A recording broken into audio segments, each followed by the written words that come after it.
It is the largest man-made body of water east of the Mississippi River, Kentucky's Lake Cumberland. The structure that holds all that water back is the Wolf Creek Dam. The U.S. Army Corps of Engineers recently put the dam on its list of structures at high risk of failure.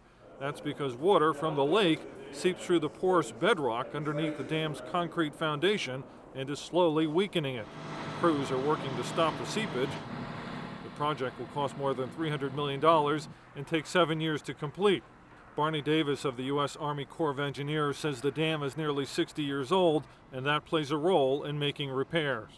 The engineering and construction standards that we had back in the 30s, when these were designed, in the 40s when they were constructed, you know, they thought it was perfectly adequate for the time, but now we're finding that for karst situations like this, that you can have problems over time that they didn't anticipate then. Of the 79,000 dams in the United States, more than 10,000 are considered by the American Society of Civil Engineers to have a high hazard risk of failure. Most of the dams in that group are privately owned and not operated by federal agencies. But Larry Roth of the Engineers Group says funding for dam maintenance is always a problem, regardless of ownership.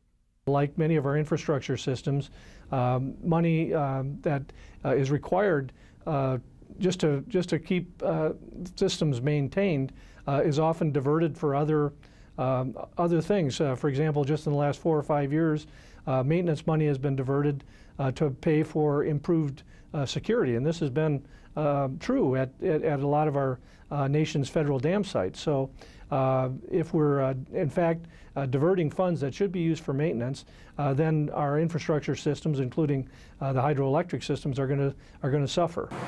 The patchwork approach to funding that characterizes much of the nation's infrastructure has led to calls for a national infrastructure czar or commission. It would set policy and recommend to Congress which projects are most vital to the national interest. Some people, like Norbert Whitlock, vice chairman of the Inland Waterway Users Board, say that approach would balance transportation needs among roads, rails, and rivers. To play in comparison to the interstate highway system that is in need of revitalization and added capacity being provided in many of the high-density corridors. Rail, we hear about being congested. And on the waterway, we have ample capacity to expand with a very relatively small capital investment.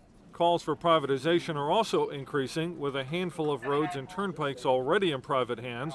Wastewater treatment agencies in some parts of the country are also being bought up by private investors.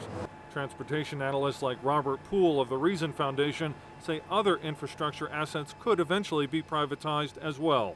Nobody's really worked out a mechanism for it, but that in principle you could privatize the physical infrastructure of a major river, for example, the locks and dams, but then the users would have to agree to user charges that would fully pay the costs of operating and maintaining all that.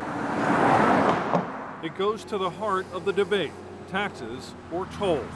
Project by project, that question is being answered as the nation fixes its current state of repair. Jeff Yasteen, Nightly Business Report, Jamestown, Kentucky.